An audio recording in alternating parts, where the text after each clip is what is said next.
ప్రాంతంలో నాకున్నటువంటి అనుబంధం మీకు తెలియదు కాదు.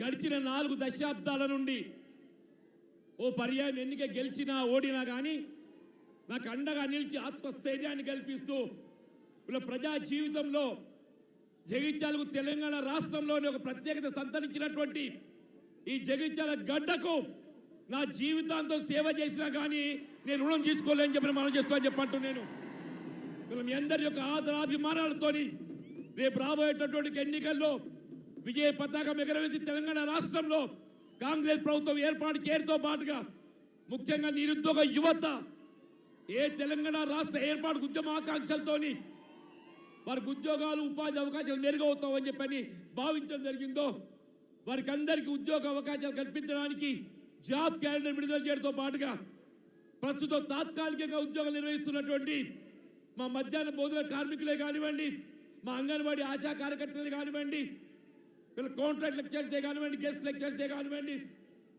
ఎవరే కానివ్వండి చెప్పడం అందరినీ క్రమబద్ధీకరణ చేసే విధంగా కాంగ్రెస్ పార్టీ ఏదైతుందో రాహుల్ గాంధీ గారు ఎన్నికల ప్రణాళిక రూపొందించబోతుందని చెప్పంటున్నాం.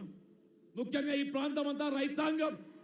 మనం 2004 ఎన్నికల ప్రణాళికలో కాంగ్రెస్ పార్టీ ప్రభుత్వం ఏర్పాటు చేయడంతోనే విద్యుత్తుపై ఆధారపడిన రైతాంగానికి ఒక ఆత్మస్థైర్యం నింపే విధంగా ఉచిత విద్యుత్ అందింపజేస్తామని చెప్పని అమలు చేసిన ఘనత కాంగ్రెస్ పార్టీ మాత్రమే చెప్పంటున్నాను.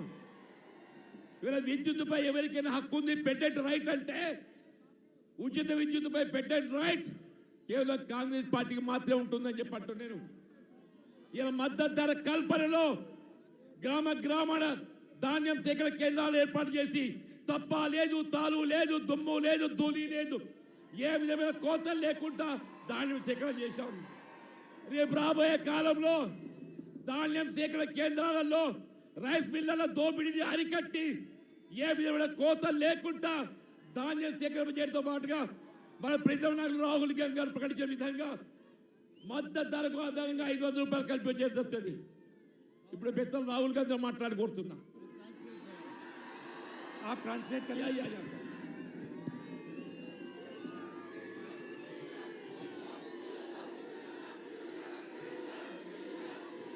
भाइयों और बहनों,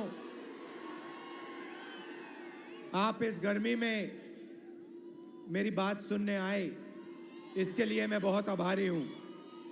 సోదర సోదరి మల్లారా, ఇంత ఎండ వేడిది తలుగుతున్నప్పటికీ కూడా నా ప్రసంగం వినడానికి, నా సమావేశం జయప్రదం చేయడానికి మీరు అందరూ వచ్చినందుకు మీకు అందరికీ హృదయపూర్వకంగా ధన్యవాదాలు తెలియజేస్తున్నా. ये लड़ाई दोराला तेलंगाना और प्रजाला तेलंगाना के बीच में है. ఈ ఎన్నిక నియంతృత్వ పాలనకు దొరల తెలంగాణకు ఒకవైపు, ప్రజాస్వామ్య ప్రజాయుత ప్రజా పాలనకి ఇంకో వైపు జరగబోతున్నటువంటి ఎన్నికగా నేను పరిగణిస్తున్నా అని చెప్పి అంటున్నారు. आपने प्रजाला तेलंगाना का सपना देखा था, पता लगा दोराला तेलंगाना हो गया. మీరు ప్రజాస్వామ్య ప్రజా తెలంగాణ కావాలని కోరుకున్నారు, కానీ వాళ్ళు వచ్చింది ఏంటి? ఒక నియంత్రిత దొరల తెలంగాణ వచ్చింది. దీన్ని సహిద్దామా, ఆలోచించండి అని చెప్పంటున్నారు. आपने सोचा था जनता का राज होगा, तेलंगाना मिला और फिर आपने देखा एक परिवार का राज हो गया. మీరు భావించిండ్రు ప్రజాస్వామ్య ప్రజా పాలన వస్తుందని చెప్పని, ఒక సామాజిక ప్రభుత్వం ఏర్పడుతుందని. కానీ వాళ్ళు ఏర్పడేది ఏంటి? ఒక రాచరికం, ఒక దొరల తెలంగాణ, ఒక కుటుంబ పాలన తెలంగాణలో రాజ్యం ఏలుతుంది. దయచేసి గమనించండి అని చెప్పంటున్నారు. स्टेट का जो पूरा धन है, चाहे वो जमीन हो, रेत हो, शराब हो, सारा का सारा पैसा एक परिवार के कंट्रोल में है.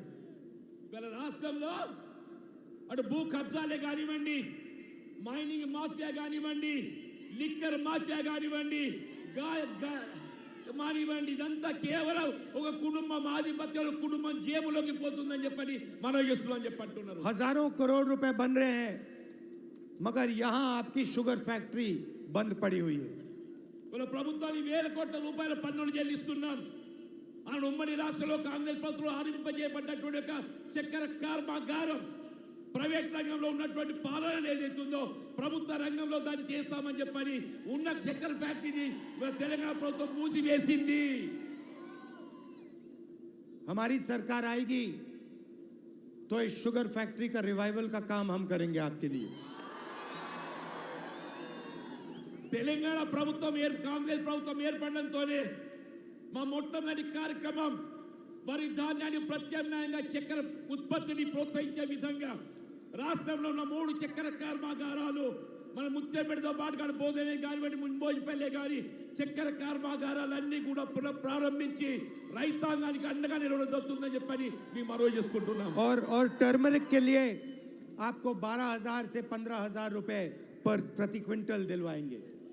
మీరు పసుపు ఏదైతుందో ఒకప్పుడు 1 క్వింటల్ పసుపు అమ్మితే తులం బంగారం వస్తుండే, మా ఆడబిడ్డల పెళ్లికి తోడ్పడుతుండే. ఇవాళ ఏమైపోయింది, తులం బంగారం 60,000 అయితే పసుపు ఏదైతుందో 6,000 క్వింటల్కి వచ్చింది. రేపు రాష్ట్రంలో కాంగ్రెస్ ప్రభుత్వం ఏర్పడడంతోనే క్వింటల్ పసుపు 12,000 నుండి 15,000 రూపాయల క్వింటల్ ధాన్యం ధర కల్పించాలి కాంగ్రెస్ లక్ష్యం అని చెప్పి అంటున్నాం. और जो भी आप उगाओगे एमएसपी से 500 रुपए प्रति क्विंटल ज्यादा आपको मिलेगा तेलंगाना में. మరి ఏ విధంగా వరి ధాన్యానికి మద్దతు ధరకు అదనంగా 500 రూపాయల క్వింటల్ కల్పించాలని చెప్పని రాహుల్ గాంధీ గారు ఏదైతే వారు వరంగల్ డిక్లరేషన్ పేర్కొన్నారో వ్యవసాయ ఉత్పత్తులకు అన్నింటికి కూడా అదనపు మద్దతు ధరకు 500 రూపాయలు కల్పింపజేయడానికి ఆలోచిస్తామని చెప్పి పేర్కొంటున్నాం. भाइयों और बहनों, आप जानते हो कि मेरा आपके साथ राजनीतिक रिश्ता नहीं है.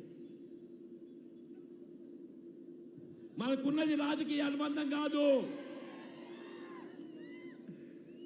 మనకున్నది ఏదైతుందో ప్రేమ, ఆదరాభిమానాల సోదర బాంధవ్యం. ఆడబిడ్డలతో మాకున్నది ఆడబిడ్డల బాంధవ్యం. వీళ్ళు ఆనాడు ఇందిరమ్మ తల్లి 77, 78లో కాంగ్రెస్ జగిత్యాలకు వచ్చి జగిత్యాల జైతల యాత్రను ఆరంభింపజేసి గాంధీ గారు. मेरा आपके साथ मोहब्बत का रिश्ता है, पारिवारिक रिश्ता है. నా కుటుంబ పరంగా మనకున్నటువంటి ఆత్మాభిమాన్యం ఇస్తా అని చెప్పని చెప్తున్నాను. और ये रिश्ता मेरे साथ नहीं शुरू हुआ, ये सालों पुराना रिश्ता है. ఈ అనుబంధం నాతోనే ఏర్పడ్డది కాదు. దశాబ్దాల తరబడి మా కుటుంబానికి కాంగ్రెస్ పార్టీకి మీతో ఏర్పడ్డ ఒక అనుబంధం ఇది అని చెప్పని పేర్కొంటున్నారు. मैं तेलंगाना आ रहा था और मैंने अपनी बहन से कहा कि तुम मेरे साथ तेलंगाना चलो. నేను తెలంగాణలో ఎన్నికల ప్రచార కార్యక్రమానికి వస్తూ మా సోదరు ప్రియాంక గాంధీ గారికి మీరు కూడా నాతో ఎన్నికల ప్రచార కార్యక్రమం రావాలని చెప్పని ఆహ్వానించడం జరిగింది. मैंने उससे कहा, उसने मुझे कहा कि नहीं, मेरा प्रोग्राम बाद में है.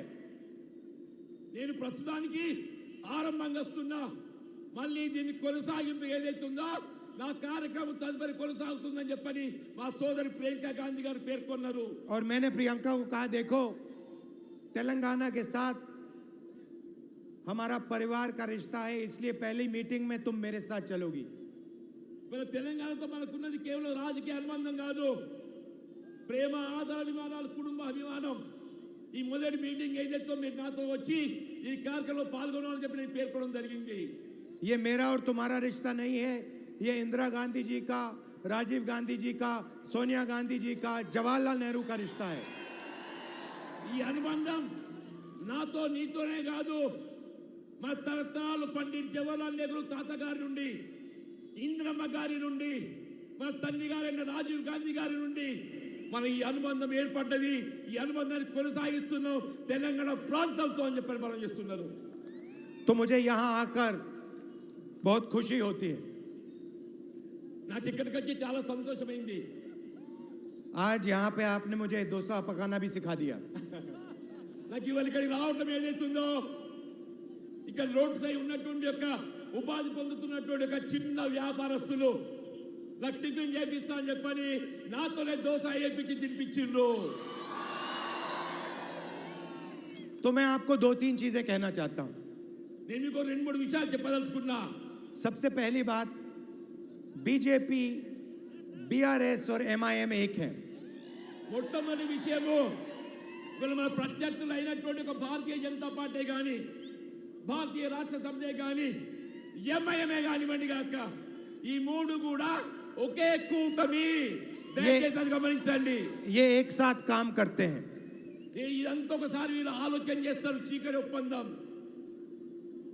दिल्ली में बीआरएस बीजेपी की मदद करती है వీళ్ళ కేంద్రంలో బీఆర్ఎస్ తెలంగాణ పార్టీ కేంద్రంలో ఎన్డీఏ భారతీయ జనతా పార్టీ మోడీ గారికి మద్దతు చేస్తుంది लोकसभा में बीआरएस पूरा समर्थन देती है बीजेपी को వీళ్ళ కేంద్రంలో పార్లమెంట్ లో తెలంగాణ పార్టీ కేసీఆర్ గారు ఏదైతుందో ఎన్డీఏ ప్రవేశపెట్టిన బిల్లులకు అన్నింటికి మద్దతు తెలుపుతారు और तेलंगाना में बीजेपी और एमआईएम बीआरएस को मदद करते हैं తెలంగాణలో వీళ్ళ పరోక్షంగా ఏదైతే బీజేపీ కానీ ఎంఐఎం కానివ్వండి కాక ఏ విధంగా బీఆర్ఎస్ గెలిపించాలంటే ఒక కుట్రపూరితంగా వాళ్ళ ఆలోచన కొనసాగుతుంది आप देखिए मैं बीजेपी से लड़ता हूं मेरे ऊपर 24-25 केस हैं నేను బీజేపీతో పోరాటం చేస్తున్నా ఒక మద్దతత్వ రాజకీయ పార్టీపై నా జీవితకాలం ఈ పోరాటం కొనసాగుతుందని చెప్పి మనం చేస్తున్నా मेरी लोकसभा की मेंबरशिप रद्द कर दी నా పార్లమెంట్ సభ్యత్వాన్ని కుట్రతో రద్దు చేసిండ్రు मेरा घर छीन लिया నా ఇల్లు వాకిలు ఏదైతుందో బలవంతం లాక్కొని ఏంటి వేసిండ్రు जब वो मेरा घर ले रहे थे मुझे अच्छा लगा ఎప్పుడైతే నా అధికారిక నివాస గృహాన్ని బలవంతం లాక్కొని నన్ను ఇంటి నుండి వెళ్ళగొట్టాయి ప్రయత్నం చేసిండ్రు నాకు ఒక విధంగా సంతోషం అనిపించింది मैंने खुशी से घर दे दिया ले आओ अपना घर ले जाओ इसको उठा के నేను ప్రజల కొరకు ఎన్నికైన పార్లమెంట్ సభ్యత్వం పోయినాడు బాధపడిన వాడిని ఈ ఇంటి కొంచెం బాధపడతానా తీసుకో తీసుకో मुझे कोई घर की जरूरत नहीं है मेरा घर पूरा हिंदुस्तान है నా ఇల్లు కేవలం ఒక గృహం కాదు యావత్ భారతదేశ ప్రజల హృదయాలు నా ఇల్లు నా గృహం అని చెప్పి మనం చెప్తున్నా मेरा घर तेलंगाना के हर गांव में है हर शहर में है నా ఇల్లు తెలంగాణ ప్రాంత తెలంగాణ రాష్ట్ర పరిస్థితి నిరుపేద గుండెలో హృదయాల్లో నిలిచి ఉంది ले जाओ उठा के मेरा घर नहीं चाहिए तुम्हारा घर నాకు మీ ఇల్లు అవసరం లేదు నా ప్రజల హృదయాల్లో స్థానాలు కావాలి నా ప్రజల హృదయాల్లో నాకు ఇల్లు కావాలి దానికోసం ఏదైతుందో ఏ త్యాగానికైనా సిద్ధంగా ఉంటా అని చెప్పి మనం చేస్తున్నా जहां भी हम चुनाव लड़ते हैं महाराष्ट्र हो राजस्थान हो असम हो वहां पे बीजेपी की मदद करने के लिए एमआईएम अपने कैंडिडेट खड़े कर देती है మేము ఎక్కడ ఎన్నిక పోటీ చేసినా అది మహారాష్ట్ర కానీ రాజస్థాన్ కానీ ఇతర ఏ రాష్ట్రమైనా కానీ నార్త్ ఇండియాలో ఏ విధంగా బీజేపీ గెలుపు తోడ్పడాలని చెప్పని ఎంఐఎం ఎన్నికల్లో పోటీ చేస్తుంది तो भाइयों और बहनों ये तीनों मिले हुए हैं और इनका लक्ष्य आपका जो धन है आपसे छीनने का है వాళ్ళ లక్ష్యం ఏదైతుందో ఏ విధంగా కాంగ్రెస్ పార్టీకి విజయానికి ఆటంకాలు ఏర్పరచాలి ఏ విధంగా కాంగ్రెస్ పార్టీ నిలువరింపజేయాలనేదే వాళ్ళ లక్ష్యం ఈ కుట్ర కొనసాగుతుందని చెప్పి మనం చేస్తున్నా दूसरी बात मैं आपसे कहना चाहता हूं दूसरी बात मैं आपसे రెండో మాట చెప్పదలుచుకున్నాను నేను भाई और बहनों సోదర సోదరి మల్లారా मैंने लोकसभा में कास्ट सेंसस जाति जनगणना की बात उठाई నేను పార్లమెంట్లో లోక్సభలో వీళ్ళ బలహీన వర్గాలకు సంబంధించి వాళ్ళ రిజర్వేషన్ హక్కులు జనాభా దామాషాలు కల్పించాలని చెప్పని వాళ్ళ సెన్సస్ చేయాలని చెప్పి డిమాండ్ చేసింది నేను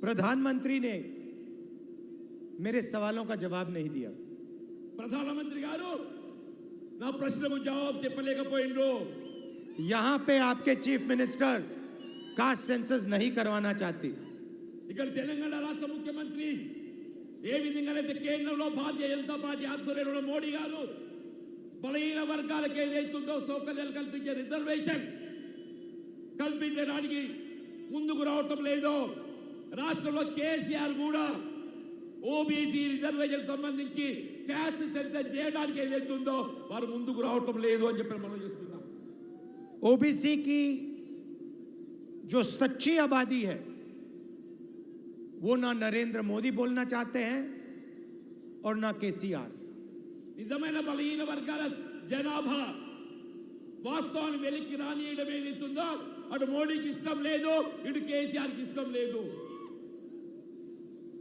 ओबीसी वर्ग दिन भर मेहनत करता है, देश की रीढ़ की हड्डी है, मगर नरेंद्र मोदी और केसीआर नहीं चाहते कि ओबीसी वर्ग को पता लगे कि उनकी आबादी कितनी है.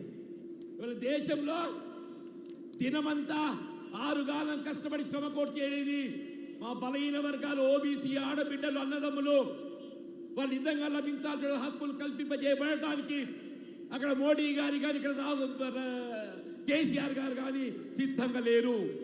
हिंदुस्तान की सरकार को 90 अफसर चलाते हैं, आईएएस अफसर चलाते हैं. వీళ్ళ భారతదేశాన్ని ఏదైతుందో ఐఏఎస్ ఐపీఎస్ అధికారులు నడిపిస్తారు. అందులో 90% అగ్రవర్ణాలే, 90% అగ్రవర్ణాలే. बजट के सब निर्णय ये अफसर लेते हैं.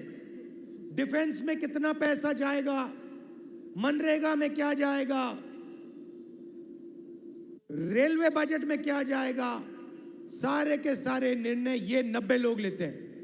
మన దేశంలో రక్షణ శాఖకు సంబంధించి కానీ, ఎన్ఆర్ఈఎస్ జాతీయ గ్రామీణ ఉపాధి హామీ పథకానికి సంబంధించి కానీ, నిరుపేద వర్గాలపై ఖర్చు పెట్టే నిధులకు సంబంధించి కానీ బడ్జెట్ కేటాయింపులు చేయబోయేది ఈ 90% ఉన్నత వర్గాలకు చెందినటువంటి యొక్క అధికారులు మాత్రమే అని చెప్పి నేను మరో చేస్తున్నా. केसीआर और नरेंद्र मोदी ओबीसी वर्ग की बात करते हैं तो कास्ट सेंसस क्यों नहीं करवाते? వీళ్ళ బలహీన వర్గాల గురించి మాట్లాడాలని భావించే అక్కడ మోడీ గారే కానీ ఇటు కేసీఆర్ గారే కానీ మీరు ఓబీసీ క్యాస్ట్ సెన్సస్ ఎందుకు చేపించలేకపోతున్నారని చెప్పని నేను ప్రశ్నిస్తున్నా. भाइयों और बहनों, मैंने पार्लियामेंट में सवाल पूछा, ये जो 90 अफसर हैं जो हिंदुस्तान के बजट को कंट्रोल करते हैं, इनमें से ओबीसी वर्ग के कितने हैं? వీళ్ళ దేశంలో ఆధిపత్యాన్ని చెలాయించే 90% ఐఏఎస్ అధికారుల్లో, మొత్తం ఐఏఎస్ అధికారుల్లో మా బలహీన వర్గాలకు ఓబీసీకి చెందిన వారు ఎంత శాతం ఉన్నారు అని అడగదలుచుకున్నా. मैंने पूछा बजट पर ओबीसी वर्ग का कितना कंट्रोल है, बजट के कितने निर्णय ओबीसी अफसर लेते हैं? వీళ్ళ బడ్జెట్ కేటాయింపుల్లో కానీ ఖర్చులో కానీ బలహీన వర్గాల సంక్షేమానికి సంబంధించి ఏ మేరకు నిధులు కేటాయింపు చేయబడుతున్నాయి, ఏ మేరకు ఖర్చు చేయబడుతుంది, దాన్ని నిర్ణయించబోయే అధికారులు ఎవరు? దయచేసి ఆలోచించండి, దయచేసి ఆలోచించండి. भाइयों और बहनों, अच्छी तरह सुनिए. సోదరి సోదరులారా, దయచేసి ఆలోచించండి, వాస్తవాన్ని గ్రహించండి. 90 अफसरों में से सिर्फ 3 अफसर ओबीसी वर्ग के हैं. 90 మంది ఐఏఎస్ అధికారులు ఉంటే కేవలం 3% మాత్రమే, 3% మాత్రమే ఓబీసీ, 3 మాత్రమే ఇలా ఓబీసీ బీసీ వర్గాలకు చెందిన వారని చెప్పి అంటున్నా. 5% बजट का कंट्रोल ओबीसी वर्ग के हाथ में है. 5% బడ్జెట్ మాత్రమే ఓబీసీలకు కేటాయింపు చేయబడుతుంది. क्या ओबीसी की आबादी 5% है हिंदुस्तान में? దయచేసి ఆలోచించండి. దేశంలో బలహీన వర్గాలు, బీసీలు, ఓబీసీలు 5% ఉన్నారా? नहीं, నై. कम से कम 50% ओबीसी वर्ग है. తక్కువలో తక్కువ దేశంలో కానీ తెలంగాణ రాష్ట్రంలో కానీ 50 నుండి 60% మా బలహీన వర్గాలు ఓబీసీలు ఉన్నారు. मगर नरेंद्र मोदी और केसीआर आपको यह सच्चाई नहीं बताना चाहते. కానీ దేశంలో అధికారంలో ఉన్న నరేంద్ర మోడీ గారే కానీ, రాష్ట్రంలో అధికారంలో కేసీఆర్ కానీ ఈ వాస్తవాన్ని వెలుగులోని రానియడానికి వారు ఇష్టపడటం లేదు. क्योंकि वो आपके जेब में से पैसा निकालकर अदानी जैसे लोगों के जेब में डालते हैं. మరి డబ్బంతా ఏదైతున్నదో అదాని జేబులోకి పోయే విధంగా రూపకల్పన చేస్తున్నారు.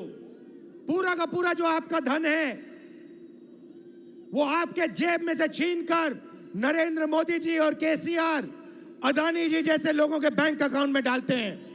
మనకు లభించాల్సినటువంటి హక్కులను, ఆర్థిక వనరులను అక్కడ మోడీ గారే కానీ, ఇక్కడ కేసీఆర్ గారే కానీ ఇలా అదాని జేబులోకి పోయే విధంగా కార్యక్రమం రూపొందిస్తున్నారు, అమలు చేస్తున్నారు. अगर ओबीसी अफसर निर्णय लेते तो ये आपकी जो शुगर फैक्ट्री है ये कभी बंद नहीं हो सकती.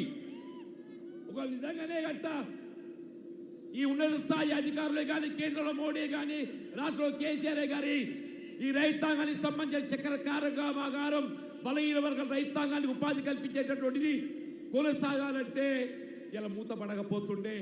अगर आपकी हिस्सेदारी होती, दिल्ली में हिस्सेदारी होती, तेलंगाना में हिस्सेदारी होती, ये फैक्ट्री कभी बंद नहीं हो सकती. ఒకవేళ మన ఆధిపత్యం అక్కడ కేంద్రంలో కానీ ఇక్కడ రాష్ట్రంలో ఏర్పడినట్టయితే ఇది చక్కెర కర్మాగారం ఏదైతుందో ఈ విధంగా మూతపడి రైతాంగం నిరాశకు గురయ్యేవారు కాదు. कांग्रेस पार्टी ने कास्ट सेंसस करा था, आंकड़े सरकार के पास हैं. नरेंद्र मोदी आपको बताना नहीं चाहते हैं. కేంద్రంలో క్యాష్ సెన్సస్ ఒకప్పుడు చేయడం జరిగింది మరి యూపీఏ ప్రభుత్వ హయాంలో. కానీ దీన్ని వెళ్ళి రానియకుండా ఎన్డీఏ ప్రభుత్వం మోడీ గారు అడ్డుకుంటున్నారు. हमारी सरकार दिल्ली में आएगी, हम पिछले कास्ट सेंसस के आंकड़े आपको बता देंगे और नए कास्ट सेंसस को जाति के बेसिस पे करेंगे. మన ప్రభుత్వం రేపు జాతీయ స్థాయిలో కేంద్రంలో ప్రభుత్వం ఏర్పడటంతోనే ఓబీసీలకు బలహీన వర్గాలకు సంబంధించిన క్యాస్ట్ సెన్సస్ చేయించడమే కాదు, దాన్ని జాతికి అంకితం చేసి బహిర్గతం చేయడం జరుగుతుందని చెప్పి మనం చేస్తున్నాం. और तेलंगाना में जैसे ही हमारी सरकार आएगी, हम कास्ट सेंसस का काम तेलंगाना में शुरू कर देंगे. రాష్ట్రంలో కాంగ్రెస్ ప్రభుత్వం ఏర్పడటంతోనే ప్రప్రథమంగా తెలంగాణ రాష్ట్రంలో బలహీన వర్గాల జనాభా క్యాస్ట్ సెన్సస్ వెంటనే ఆరంభింపజేయడం జరుగుతుంది. जल्दी से जल्दी तेलंगाना के ओबीसी वर्ग को पता लग जाएगा कि वो हैं कितने और उनकी भागीदारी कितनी होनी चाहिए. సాధ్యమైనంత తొందరలో 4 మాసాల కాలంలో తెలంగాణ రాష్ట్రంలో బలహీన వర్గాలు ఓబీసీలకు సంబంధించిన క్యాస్ట్ సెన్సస్ చేపించి మీ జనాభా ఏ మేరకు ఉన్నది, మీ హక్కులను, మీ ఆర్థిక వనరులు మీకు కల్పింపజేయడానికి కాంగ్రెస్ పార్టీ కట్టుబడి. भाई और बहनों, कास्ट सेंसस एक्सरे जैसा है. किसी को चोट लगती है, डॉक्टर कहता है एक्सरे करो, पता लगाओ चोट कहां लगी है, हड्डी कहां टूटी है.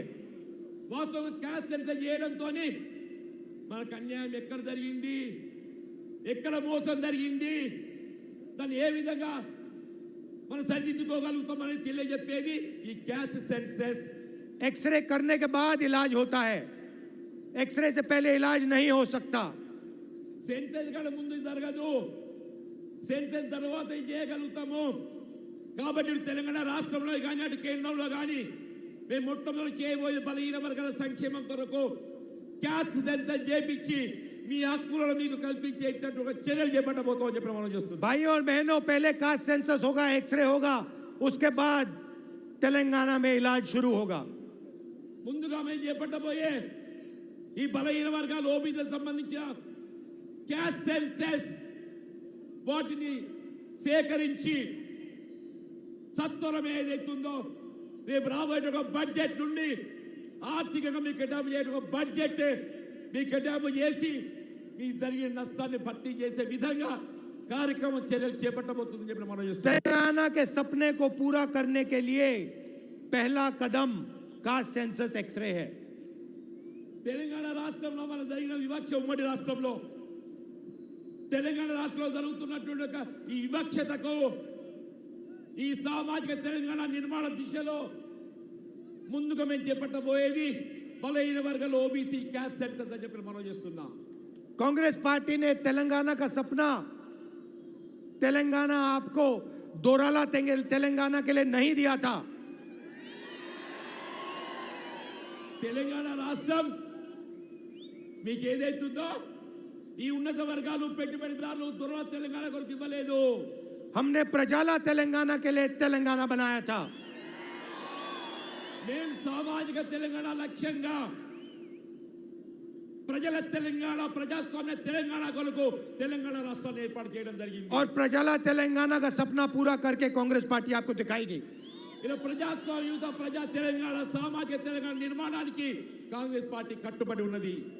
आप इतनी गर्मी में आए, दूर दूर से आए मेरी बात सुनने, इसके लिए दिल से आप सबको धन्यवाद.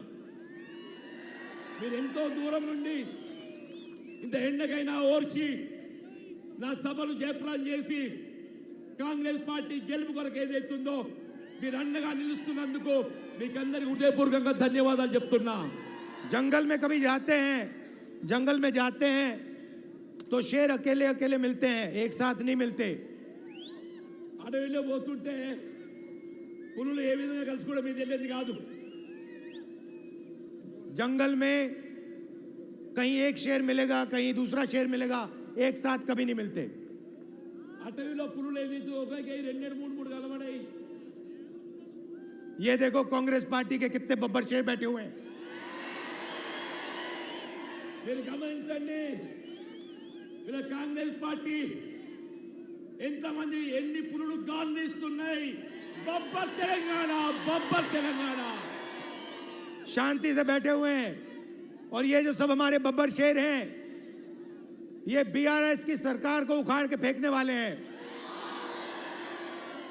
ఇంతవరకు శాంతిగా ఉన్నటువంటి యొక్క మా పులులు గాలిస్తే బొబ్బర్ షేర్, బొబ్బర్ షేర్ కేసీఆర్ నలిమి కొట్టేస్తుంది, నలిమి పీల్చేస్తుంది. और कांग्रेस पार्टी ये जो हमारे सब बब्बर शेर हैं, इनको सरकार में भागीदारी देगी. రేపు కాంగ్రెస్ ప్రభుత్వం ఏర్పడడంతోనే ఈ తెలంగాణ పోరాట యోధులు, ఈ తెలంగాణ ఉద్యమకారులు, ఈ బొబ్బర్ షేర్ మిమ్మల్ని కూడా అందులో భాగస్వాములు చేయడం జరుగుతుంది. तेलंगाना की जनता की सरकार होगी और कांग्रेस के बब्बर शेरों की सरकार होगी. प्रजला तेलंगाना की सरकार होगी. రాష్ట్రంలో ఏర్పడబోయే తెలంగాణ ఒక ప్రజాస్వామ్యయుత సామాజిక తెలంగాణ, ఒక ప్రజల తెలంగాణ, ఒక యువకులు ఏ తెలంగాణ ఆకాంక్షలకు ఉద్యమించిందో అటువంటి బొబ్బర్ షేర్ తెలంగాణ రేపు రాబోతుంది. और आखिरी बात भूलिए मत, दिल्ली में आपका सिपाही खड़ा हुआ है. ఢిల్లీలో కేంద్రంలో మీ నాయకుడు నిలబడి ఉన్నాడు. మీకోసం పోరాటం చేయడానికి అహర్నిశలు సిద్ధంగా ఉన్నాడు. दिल्ली में इंदिरा जी आपकी थी, राजीव गांधी जी आपके थे, सोनिया गांधी जी आपकी थी, हैं, और राहुल गांधी भी आपका सिपाही वहां खड़ा हुआ है. కేంద్రంలో ఈ జాతి సమగ్రత కొరకు, సమైక్యత కొరకు త్యాగాలు చేసిన చరిత్ర ఇందిరమ్మ తల్లి. వీళ్ళ శాంతి నెలకొల్పడానికి త్యాగాలు చేసిన చరిత్ర రాజీవ్ గాంధీ. వీళ్ళ తెలంగాణ ఇచ్చే తల్లి సోనియా గాంధీ. ఒక సైనికుడిగా ఈ తెలంగాణలో ఒక సామాజిక తెలంగాణ, ఒక ప్రజాస్వామ్య తెలంగాణ, ఒక ప్రజా తెలంగాణ నిలబెట్టడానికి ఈ సైనికుడు ఎల్లకాలం పోరాటం చేస్తాడు, మీకు అండగా నిలుస్తాడు అని చెప్పి మనం చేస్తాం. तो जब भी आपको मेरी जरूरत पड़ेगी, आपको सिर्फ बुलाना है, मैं हाजिर हो जाऊंगा. మీకు నా అవసరం ఎప్పుడు ఏర్పడ్డ అర్ధరాత్రి అయినా కానీ ఒక పిలుపుతో నేను మీ ముందు హాజరుంటా. आप सबका बहुत बहुत धन्यवाद. नमस्कार. जय हिंद. మీకందరికీ హృదయపూర్వక ధన్యవాదాలు. జై హింద్, జై కాంగ్రెస్. अब देखिए जीवन जी ने कितना अच्छा ट्रांसलेशन किया. మా సోదరుడు జీవన్ ఇవాళ నేను చెప్పిన సంభాషణ భాషను ఏ విధంగా తర్జుమా చేసి మీకు వినిపించిండు. इतने जोश से ट्रांसलेशन किया. ఇంత ధైర్యంగా నా ఆలోచన విధానాన్ని మీ ముందు నిలబెట్టింది నా సోదరుడు జీవన్ రెడ్డి. क्योंकि दिल से आपके साथ जुड़े हुए हैं. इसकी दिल జీవన్ రెడ్డి యొక్క ఆత్మ 4 దశాబ్దాల నుండి ఈ ప్రాంతంతో అనుబంధం పెనవేసుకొని ఉన్నది. इनको आपको विधानसभा भेजना ही होगा. జీవన్ రెడ్డిని శాసనసభకు పంపించాల్సిన ఒక బాధ్యత మీపై ఉన్నది. ఆ బాధ్యత మీపై పెడుతున్నా. धन्यवाद. ధన్యవాद. लक्ष्मण दूसरा कैंडिडेट है, लक्ष्मण कुमार. और इस साइड लक्ष्मण कुमार जी हैं. మా జిల్లా కాంగ్రెస్ అధ్యక్షులు ఒక దళిత బిడ్డ అడ్లూరి లక్ష్మణ్ కుమార్ కూడా ధర్మపురి నియోజకవర్గం నుండి మీ ఆశీర్వచన కొరకు రావడం జరిగింది. इनको भी पूरा समर्थन दीजिए. ఇతని కూడా మీ సంపూర్ణ సహకారం, ఆశీర్వాదం ఇచ్చి అతన్ని గెలిపించాలని చెప్పి నేను కోరుతున్నా. धन्यवाद। ధన్యవాదాలు. प्रजाला तेलंगाना का सपना देखा था, पता लगा दोराला तेलंगाना हो गया। మీరు ప్రజాస్వామ్య ప్రజా తెలంగాణ కావాలని కోరుకున్నారు, కానీ వాళ్ళు వచ్చింది ఏంటి? ఒక నియంత్రిత దొరల తెలంగాణ వచ్చింది. దీన్ని సహిద్దామా ఆలోచించండి అని చెప్పంటున్నారు. आपने सोचा था जनता का राज होगा, तेलंगाना मिला और फिर आपने देखा एक परिवार का राज हो गया। మీరు భావించిండ్రు ప్రజాస్వామ్య ప్రజాపాలన వస్తుందని చెప్పని, ఒక సామాజిక ప్రభుత్వం ఏర్పడుతుందని. కానీ వాళ్ళు ఏర్పడేది ఏంటి? ఒక రాచరికం, ఒక దొరల తెలంగాణ, ఒక కుటుంబ పాలన తెలంగాణలో రాజ్యం ఏలుతుంది. దయచేసి గమనించండి అని చెప్పంటున్నారు. स्टेट का जो पूरा धन है, चाहे वो जमीन हो, रेत हो, शराब हो, सारा का सारा पैसा एक परिवार के कंट्रोल में है। వీళ్ళ రాష్ట్రంలో అటు భూ కబ్జాలే కానివ్వండి, మైనింగ్ మాఫియా కానివ్వండి, లిక్కర్ మాఫియా కానివ్వండి, మానివ్వండి, ఇదంతా కేవలం ఒక కుటుంబం ఆధిపత్యంలో కుటుంబం జేబులోకి పోతుందని చెప్పని మనం చేస్తున్నాం చెప్పంటున్నారు. हजारों करोड़ रुपए बन रहे हैं, मगर यहां आपकी शुगर फैक्ट्री बंद पड़ी हुई है। వీళ్ళ ప్రభుత్వాన్ని వేల కోట్ల రూపాయల పన్నులు చెల్లిస్తున్నాం. ఆ ఉమ్మడి రాష్ట్రంలో కాంగ్రెస్ ప్రభుత్వం ఆరంభింపజేయబడ్డటువంటి ఒక చక్కెర కర్మాగారం ప్రైవేట్ రంగంలో ఉన్నటువంటి పాలన ఏదైతుందో ప్రభుత్వ రంగంలో దాన్ని చేస్తామని చెప్పని ఉన్న చక్కెర ఫ్యాక్టరీని తెలంగాణ ప్రభుత్వం మూసివేసింది. हमारी सरकार आएगी तो इस शुगर फैक्ट्री का रिवाइवल का काम हम करेंगे आपके लिए। తెలంగాణ ప్రభుత్వం కాంగ్రెస్ ప్రభుత్వం ఏర్పడడంతోనే మా మొట్టమొదటి కార్యక్రమం వరి ధాన్యాన్ని ప్రత్యామ్నాయంగా చక్కెర ఉత్పత్తిని ప్రోత్సహించే విధంగా రాష్ట్రంలో ఉన్న 3 చక్కెర కర్మాగారాలు మన ముత్యంపేటతో పాటు బోధనే కానివ్వండి, మున్బోజిపల్లె కానీ చక్కెర కర్మాగారాలన్నీ కూడా పునః ప్రారంభించి రైతాంగానికి అండగా నిలబడుతుందని చెప్పని మేము మనవి చేసుకుంటున్నాం. और टर्मरिक के लिए आपको 12,000 से 15,000 रुपए पर प्रति क्विंटल दिलवाएंगे। వీళ్ళ పసుపు ఏదైతుందో ఒకప్పుడు ఒక క్వింటల్ పసుపు అమ్మితే తులం బంగారం వస్తుండే, మా ఆడబిడ్డల పెళ్లికి తోడ్పడుతుండే. ఇవాళ ఏమైపోయింది? తులం బంగారం 60,000 అయితే పసుపు ఏదైతుందో 6,000 క్వింటల్కి వచ్చింది. రేపు రాష్ట్రంలో కాంగ్రెస్ ప్రభుత్వం ఏర్పడడంతోనే క్వింటల్ పసుపు 12,000 నుండి 15,000 రూపాయల క్వింటల్ ధాన్యం ధర కల్పించాలి కాంగ్రెస్ లక్ష్యం అని చెప్పి అంటున్నాం. और जो भी आप उगाओगे एमएसपी से 500 रुपए प्रति क्विंटल ज्यादा आपको मिलेगा तेलंगाना में।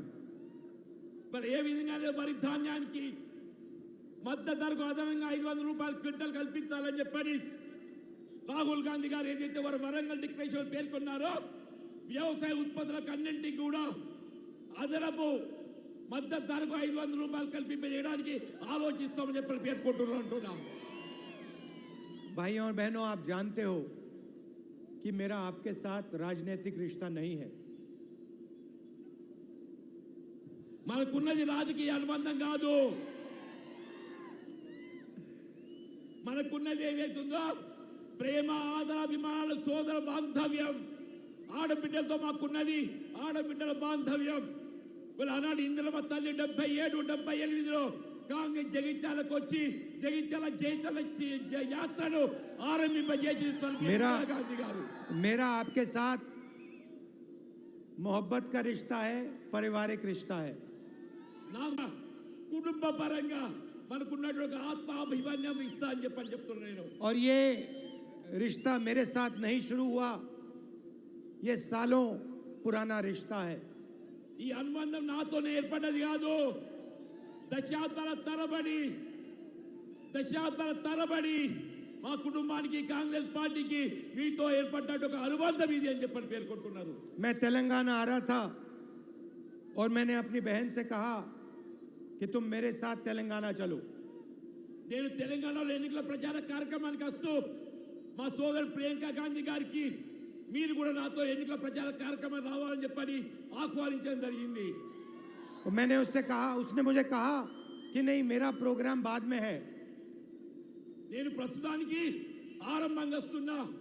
మళ్ళీ దీన్ని కొనసాగింపు ఏదైతుందో నా కార్యక్రమం తదుపరి కొనసాగుతుందని చెప్పని మా సోదరి ప్రియాంక గాంధీ గారు పేర్కొన్నారు. और मैंने प्रियंका को कहा, देखो तेलंगाना के साथ हमारा परिवार का रिश्ता है, इसलिए पहली मीटिंग में तुम मेरे साथ चलोगी. మన తెలంగాణతో మనకున్నది కేవలం రాజకీయ అనుబంధం కాదు, ప్రేమ, ఆదర అభిమానాలు, కుటుంబ అభిమానం. ఈ మొదటి మీటింగ్ ఏదైతే మీరు నాతో వచ్చి ఈ కార్యక్రమంలో పాల్గొనాలని చెప్పి నేను పేర్కొనడం జరిగింది. ये मेरा और तुम्हारा रिश्ता नहीं है, ये इंदिरा गांधी जी का, राजीव गांधी जी का, सोनिया गांधी जी का, जवाहरलाल नेहरू का रिश्ता है. ఈ అనుబంధం నాతో నీతోనే కాదు, మన తరతరాలు పండిట్ జవహర్లాల్ నెహ్రూ తాతగారి నుండి, ఇందిరమ్మ గారి నుండి, మన తండ్రి గారైన రాజీవ్ గాంధీ గారి నుండి మన ఈ అనుబంధం ఏర్పడ్డది. ఈ అనుబంధాన్ని కొనసాగిస్తున్నాం తెలంగాణ ప్రాంతంతో అని చెప్పి మనం చేస్తున్నారు. तो मुझे यहाँ आकर बहुत खुशी होती है. నాకు ఇక్కడికి వచ్చి చాలా సంతోషమైంది. आज यहाँ पे आपने मुझे डोसा पकाना भी सिखा दिया.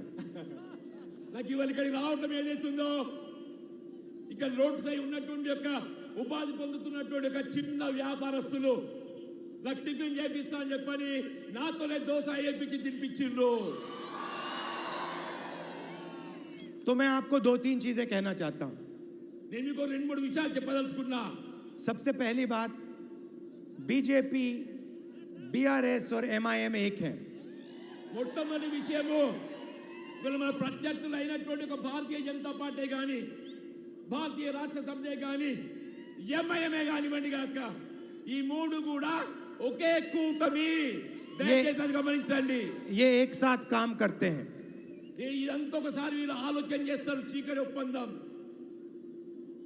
दिल्ली में बीआरएस बीजेपी की मदद करती है. వీళ్ళ కేంద్రంలో బీఆర్ఎస్ తెలంగాణ పార్టీ, కేంద్రంలో ఎన్డీఏ భారతీయ జనతా పార్టీ మోడీ గారికి మద్దతు చేస్తుంది.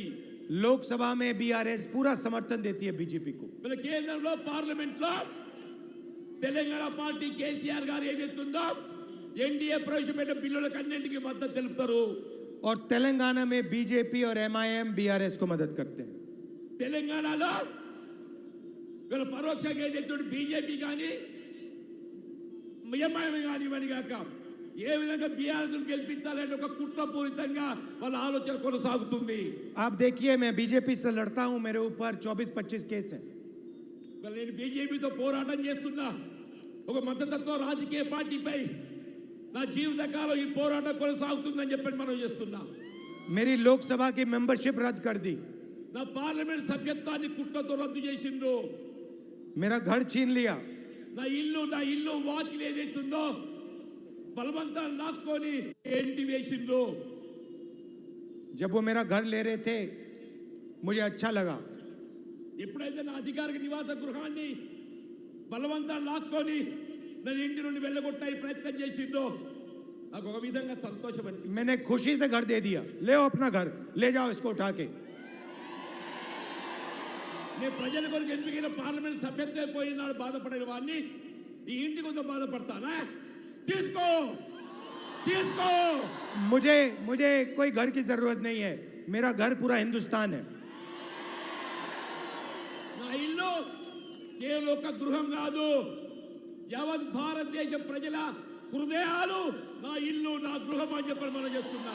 मेरा घर तेलंगाना के हर गांव में है, हर शहर में है. నా ఇల్లు తెలంగాణ ప్రాంత, తెలంగాణ రాష్ట్ర పరిస్థితి నిరుపేద గుండెలో హృదయాల్లో నిలిచి ఉంది. ले जाओ उठा के मेरा घर. नहीं चाहिए तुम्हारा घर. నాకు నీ ఇల్లు అవసరం లేదు. నా ప్రజల హృదయాల్లో స్థానాలు కావాలి, నా ప్రజల హృదయాల్లో నాకు ఇల్లు కావాలి. దానికోసం ఏదైతుందో ఏ త్యాగానికైనా సిద్ధంగా ఉంటా అని చెప్పి మనం చేస్తున్నా.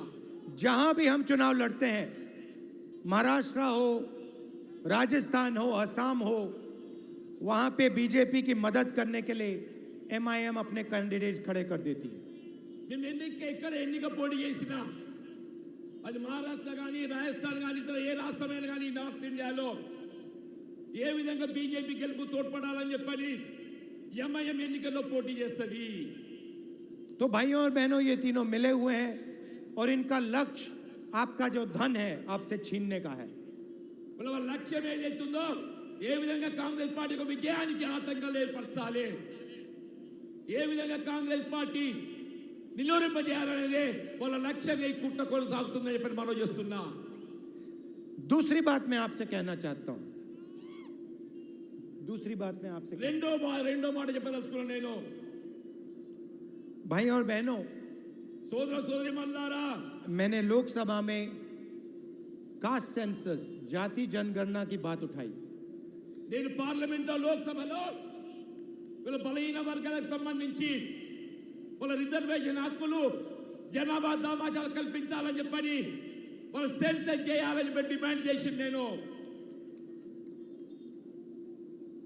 प्रधानमंत्री ने मेरे सवालों का जवाब नहीं दिया. ప్రధానమంత్రి గారు నా ప్రశ్నకు జవాబు చెప్పలేకపోయిండ్రు. यहां पे आपके चीफ मिनिस्टर कास्ट सेंसस नहीं करवाना चाहती. ఇక్కడ తెలంగాణ రాష్ట్ర ముఖ్యమంత్రి ఏ విధంగానైతే కేంద్రంలో భారతీయ జనతా పార్టీ ఆధ్వర్యంలో మోడీ గారు బలహీన వర్గాలకు ఏదైతుందో సౌకర్యాలు కల్పించే రిజర్వేషన్ కల్పించడానికి ముందుకు రావటం లేదో, రాష్ట్రంలో కేసీఆర్ కూడా ఓబీసీ రిజర్వేషన్ సంబంధించి క్యాస్ట్ సెన్సస్ చేయడానికి ఏదైతుందో వారు ముందుకు రావటం లేదు అని చెప్పి మనం చేస్తున్నాం. ओबीसी की जो सच्ची आबादी है वो ना नरेंद्र मोदी बोलना चाहते हैं और ना केसीआर. నిజమైన బలహీన వర్గాల జనాభా వాస్తవాన్ని వెలికి రానియడం ఏదైతుందో అటు మోడీకి ఇష్టం లేదు, ఇటు కేసీఆర్కి ఇష్టం లేదు. ओबीसी वर्ग दिन भर मेहनत करता है, देश की रीढ़ की हड्डी है, मगर नरेंद्र मोदी और केसीआर नहीं चाहते कि ओबीसी वर्ग को पता लगे कि उनकी आबादी कितनी है.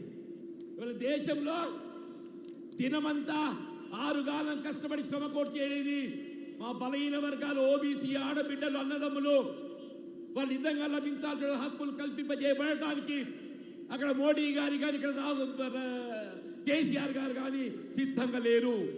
हिंदुस्तान की सरकार को 90 अफसर चलाते हैं, आईएएस अफसर चलाते हैं. వీళ్ళ భారతదేశాన్ని ఏదైతుందో ఐఏఎస్ ఐపీఎస్ అధికారులు నడిపిస్తారు. అందులో 90% అగ్రవర్ణాలే, 90% అగ్రవర్ణాలే. बजट के सब निर्णय ये अफसर लेते हैं. डिफेंस में कितना पैसा जाएगा, मनरेगा में क्या जाएगा, रेलवे बजट में क्या जाएगा, सारे के सारे निर्णय ये 90 लोग लेते हैं. మన దేశంలో రక్షణ శాఖకు సంబంధించి కానీ ఎన్ఆర్ఈఎస్ జాతీయ గ్రామీణ ఉపాధి హామీ పథకానికి సంబంధించి కానీ నిరుపేద వర్గాలపై ఖర్చు పెట్టే నిధులకు సంబంధించి కానీ బడ్జెట్ కేటాయింపులు చేయబోయేది ఈ 90% ఉన్నత వర్గాలకు చెందినటువంటి యొక్క అధికారులు మాత్రమే అని చెప్పి నేను మనవి చేస్తున్నా. केसीआर और नरेंद्र मोदी ओबीसी वर्ग की बात करते हैं तो कास्ट सेंसस क्यों नहीं करवाते? వీళ్ళ బలహీన వర్గాల గురించి మాట్లాడాలని భావించే అక్కడ మోడీ గారే కానీ ఇటు కేసీఆర్ గారే కానీ మీరు ఓబీసీ క్యాస్ట్ సెన్సస్ ఎందుకు చేపించలేకపోతున్నారని చెప్పని నేను ప్రశ్నిస్తున్నా. भाइयों और बहनों, मैंने पार्लियामेंट में सवाल पूछा, ये जो 90 अफसर हैं जो हिंदुस्तान के बजट को कंट्रोल करते हैं, इनमें से ओबीसी वर्ग के कितने हैं? వీళ్ళ దేశంలో ఆధిపత్యాన్ని చెలాయించే 90% ఐఏఎస్ అధికారుల్లో, మొత్తం ఐఏఎస్ అధికారుల్లో మా బలహీన వర్గాలకు ఓబీసీకి చెందిన వారు ఎంత శాతం ఉన్నారో చెప్పి అడగదలుచుకున్నా. मैंने पूछा बजट पर ओबीसी वर्ग का कितना कंट्रोल है, बजट के कितने निर्णय ओबीसी अफसर लेते हैं? వీళ్ళ బడ్జెట్ కేటాయింపుల్లో కానీ ఖర్చులో కానీ బలహీన వర్గాల సంక్షేమానికి సంబంధించి ఏ మేరకు నిధులు కేటాయింపు చేయబడుతున్నాయి, ఏ మేరకు ఖర్చు చేయబడుతుంది, దాన్ని నిర్ణయించబోయే అధికారులు ఎవరు? దయచేసి ఆలోచించండి, దయచేసి ఆలోచించండి. भाइयों और बहनों, अच्छी तरह सुनिए.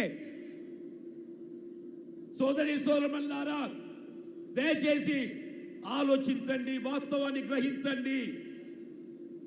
90 अफसरों में से सिर्फ 3 अफसर ओबीसी वर्ग के हैं.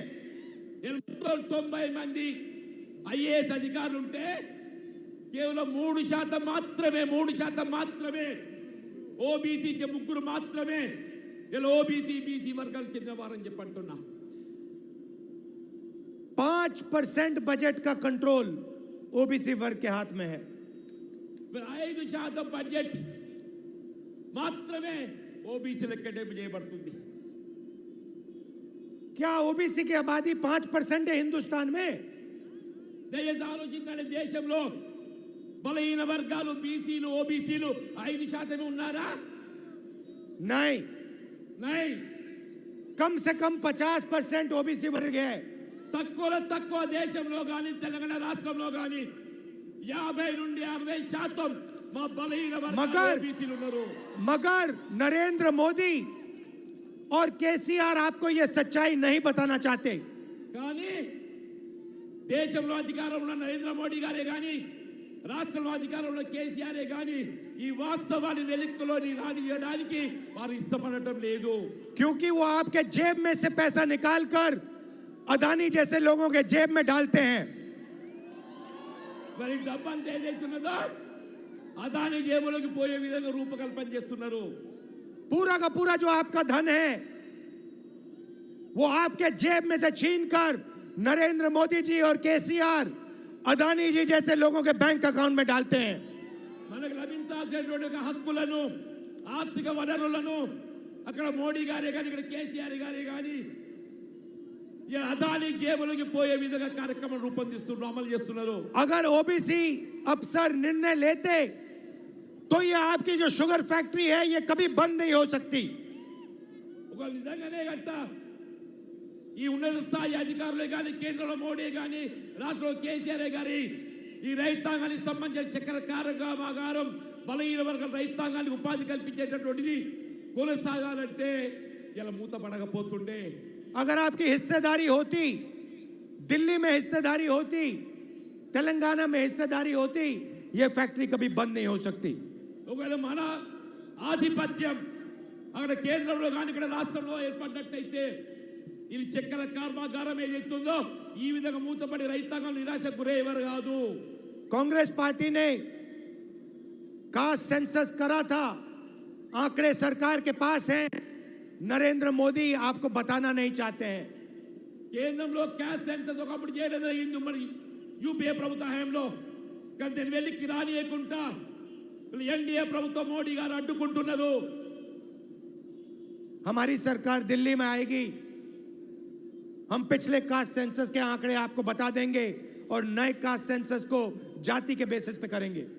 మన ప్రభుత్వం రేపు జాతీయ స్థాయిలో కేంద్రంలో ప్రభుత్వం ఏర్పడటంతోనే ఓబీసీలకు బలహీన వర్గాలకు సంబంధించిన క్యాస్ట్ సెన్సస్ చేయించడమే కాదు దాని జాతికి అంకితం చేసి బహిర్గతం చేయడం జరుగుతుందని చెప్పి మనం చేస్తున్నాం. और तेलंगाना में जैसे ही हमारी सरकार आएगी हम कास्ट सेंसस का काम तेलंगाना में शुरू कर देंगे. రాష్ట్రంలో కాంగ్రెస్ ప్రభుత్వం ఏర్పడటంతోనే ప్రప్రథమంగా తెలంగాణ రాష్ట్రంలో బలహీన వర్గాల జనాభా క్యాస్ట్ సెన్సస్ వెంటనే ఆరంభింపజేయడం జరుగుతుంది. जल्दी से जल्दी तेलंगाना के ओबीसी वर्ग को पता लग जाएगा कि वो हैं कितने और उनकी भागीदारी कितनी होनी चाहिए. సాధ్యమైనంత తొందరలో 4 మాసాల కాలంలో తెలంగాణ రాష్ట్రంలో బలహీన వర్గాలు ఓబీసీలకు సంబంధించిన క్యాస్ట్ సెన్సస్ చేపించి మీ జనాభా ఏ మేరకు ఉన్నది, మీ హక్కులను మీ ఆర్థిక వనరులు మీకు కల్పింపజేయడానికి कांग्रेस पार्टी कट्टुबड़. भाई और बहनों, कास्ट सेंसस एक्सरे जैसा है. किसी को चोट लगती है, डॉक्टर कहता है एक्सरे करो, पता लगाओ चोट कहां लगी है, हड्डी कहां टूटी है. వాస్తవంగా క్యాస్ట్ సెన్సస్ చేయడంతోని మనకు అన్యాయం ఎక్కడ జరిగింది, ఎక్కడ మోసం జరిగింది, దాన్ని ఏ విధంగా మనం సరిదిద్దుకోగలుగుతామని తెలియజెప్పేది ఈ క్యాస్ట్ సెన్సస్. एक्सरे करने के बाद इलाज होता है, एक्सरे से पहले इलाज नहीं हो सकता. సెన్సస్ కంటే ముందు జరగదు, సెన్సస్ తర్వాత చేయగలుగుతాము. కాబట్టి తెలంగాణ రాష్ట్రంలో కానీ అటు కేంద్రంలో కానీ మేము మొట్టమొదటి చేయబోయే బలహీన వర్గాల సంక్షేమం కొరకు క్యాస్ట్ సెన్సస్ చేపించి మీ హక్కులను మీకు కల్పించేటట్టు ఒక చర్యలు చేపట్టబోతామని చెప్పి మనం చేస్తున్నాం. भाई और बहनों, पहले कास्ट सेंसस होगा, एक्सरे होगा, उसके बाद तेलंगाना में इलाज शुरू होगा. ముందుగా మేము చేపట్టబోయే ఈ బలహీన వర్గాలు ఓబీసీలకు సంబంధించిన క్యాస్ట్ సెన్సస్ వాటిని సేకరించి సత్వరం ఏదైతుందో రేపు రాబోయే ఒక బడ్జెట్ నుండి ఆర్థికంగా మీ కేటాయింపు చేసే ఒక బడ్జెట్ మీ కేటాయింపు చేసి మీ జరిగిన నష్టాన్ని భర్తీ చేసే విధంగా కార్యక్రమం చర్యలు చేపట్టబోతుందని చెప్పి మనం చేస్తున్నాం. तेलंगाना के सपने को पूरा करने के लिए पहला कदम कास्ट सेंसस एक्सरे है। తెలంగాణ రాష్ట్రంలో మన జరిగిన వివక్ష ఉమ్మడి రాష్ట్రంలో తెలంగాణ రాష్ట్రంలో జరుగుతున్నటువంటి ఒక ఈ వివక్షతకు ఈ సామాజిక తెలంగాణ నిర్మాణ దిశలో ముందుగా మేము చేపట్టబోయేది బలహీన వర్గాల ఓబీసీ క్యాస్ట్ సెంటర్స్ అని చెప్పి మనం చేస్తున్నాం. कांग्रेस पार्टी ने तेलंगाना का सपना तेलंगाना आपको दोराला तेलंगाना के लिए नहीं दिया था। తెలంగాణ రాష్ట్రం మీకు ఏదైతుందో ఈ ఉన్నత వర్గాలు పెట్టుబడిదారులు దొరల తెలంగాణ కొరకు ఇవ్వలేదు. हमने प्रजाला तेलंगाना के लिए तेलंगाना बनाया था। మేము సామాజిక తెలంగాణ లక్ష్యంగా ప్రజల తెలంగాణ ప్రజాస్వామ్య తెలంగాణ కొరకు తెలంగాణ రాష్ట్రాన్ని ఏర్పాటు చేయడం జరిగింది. और प्रजाला तेलंगाना का सपना पूरा करके कांग्रेस पार्टी आपको दिखाएगी। ఇలా ప్రజాస్వామ్యుత ప్రజా తెలంగాణ సామాజిక తెలంగాణ నిర్మాణానికి కాంగ్రెస్ పార్టీ కట్టుబడి ఉన్నది. आप इतनी गर्मी में आए, दूर दूर से आए मेरी बात सुनने, इसके लिए दिल से आप सबको धन्यवाद। మీరు ఎంతో దూరం నుండి ఇంత ఎండకైనా ఓర్చి నా సభలు జయప్రదం చేసి కాంగ్రెస్ పార్టీ గెలుపు కొరకు ఏదైతుందో మీరు అండగా నిలుస్తున్నందుకు మీకందరికీ హృదయపూర్వకంగా ధన్యవాదాలు చెప్తున్నా. जंगल में कभी जाते हैं, जंगल में जाते हैं तो शेर अकेले अकेले मिलते हैं, एक साथ नहीं मिलते। అడవిలో పోతుంటే పులులు ఏ విధంగా కలుసుకోవడం మీకు తెలియదు కాదు. जंगल में कहीं एक शेर मिलेगा, कहीं दूसरा शेर मिलेगा, एक साथ कभी नहीं मिलते। అటవిలో పులులు ఏదైతే ఒకే రెండు మూడు మూడు కలబడాయి. ये देखो कांग्रेस पार्टी के कितने बब्बर शेर बैठे हुए हैं। మీరు గమనించండి, ఇలా కాంగ్రెస్ పార్టీ ఎంతమంది ఎన్ని పులులు గాలిస్తున్నాయి. బొబ్బర్ తెలంగాణ, బొబ్బర్ తెలంగాణ. शांति से बैठे हुए हैं और ये जो सब हमारे बब्बर शेर हैं, ये बीआरएस की सरकार को उखाड़ के फेंकने वाले हैं। ఇంతవరకు శాంతిగా ఉన్నటువంటి ఒక మా పులులు గాలిస్తే బొబ్బర్ షేర్, బొబ్బర్ షేర్ కేసీఆర్ నలిమి నలిమి కొట్టేస్తుంది, నలిమి నలిమి పీల్చేస్తుంది. और कांग्रेस पार्टी ये जो हमारे सब बब्बर शेर हैं, इनको सरकार में भागीदारी देगी। రేపు కాంగ్రెస్ ప్రభుత్వం ఏర్పడడంతోనే ఈ తెలంగాణ పోరాట యోధులు, ఈ తెలంగాణ ఉద్యమకారులు, ఈ బొబ్బర్ షేర్ మిమ్మల్ని కూడా అందులో భాగస్వాములు చేయడం జరుగుతుంది. तेलंगाना की जनता की सरकार होगी और कांग्रेस के बब्बर शेरों की सरकार होगी। प्रजाला तेलंगाना की सरकार होगी। రాష్ట్రంలో ఏర్పడబోయే తెలంగాణ ఒక ప్రజాస్వామ్యయుత సామాజిక తెలంగాణ, ఒక ప్రజల తెలంగాణ, ఒక యువకులు ఏ తెలంగాణ ఆకాంక్షలకు ఉద్యమించిందో అటువంటి బొబ్బర్ షేర్ తెలంగాణ రేపు రాబోతుంది. और आखिरी बात भूलिए मत, दिल्ली में आपका सिपाही खड़ा हुआ है। ఢిల్లీలో కేంద్రంలో మీ నాయకుడు నిలబడి ఉన్నాడు. మీకోసం పోరాటం చేయడానికి అగారు నిమిషాలు సిద్ధంగా